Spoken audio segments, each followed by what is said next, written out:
জাতিসংঘের সাধারণ অধিবেশনে যোগ দিতে যুক্তরাষ্ট্র সফরে গেছেন ইসরায়েলের প্রধানমন্ত্রী বেঞ্জামিন নেতানিয়াহু।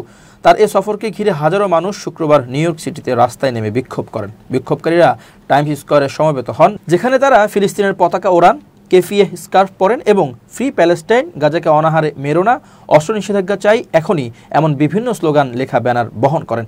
পরে তারা সেখান থেকে মিছিল করে জাতিসংঘ ভবনের দিকে অগ্রসর হন। নেতানিয়াহু, তুমি পালাতে পারবে না, তোমার বিরুদ্ধে গণহত্যার অভিযোগ, এমন স্লোগানে উত্তাল ছিল মিছিল। একই দিন জাতিসংঘে দেওয়া ভাষণে নেতানিয়াহু পশ্চিমা দেশগুলোকে ফিলিস্তিন রাষ্ট্রের পক্ষে অবস্থান নেওয়ার জন্য কঠোরভাবে সমালোচনা করেন। তার বক্তৃতা শুরুর সময় বহু প্রতিনিধি সভাকক্ষ ত্যাগ করেন। গাজায় ইসরায়েলি হামলায় হাজার হাজার মানুষের মৃত্যু এবং গোটা উপত্যকার জনসংখ্যার স্থানচ্যুতি আন্তর্জাতিকভাবে ব্যাপক ক্ষোভের জন্ম দিয়েছে। অনাহারে কাতর ফিলিস্তিনিদের ছবি বিশ্বব্যাপী উদ্বেগ তৈরি করেছে। একাধিক মানবাধিকার বিশেষজ্ঞ এই কর্মকাণ্ডকে গণহত্যা হিসেবে অভিহিত করেছেন। ইসরায়েল এই অভিযোগ অস্বীকার করে বলেছে, 2023 সালের অক্টোবরে হামাসের হামলায় 1200 জন নিহত ও 250 জনেরও বেশি জিম্মি হওয়ার পর তারা আত্মরক্ষার জন্য এই পদক্ষেপ নিয়েছে।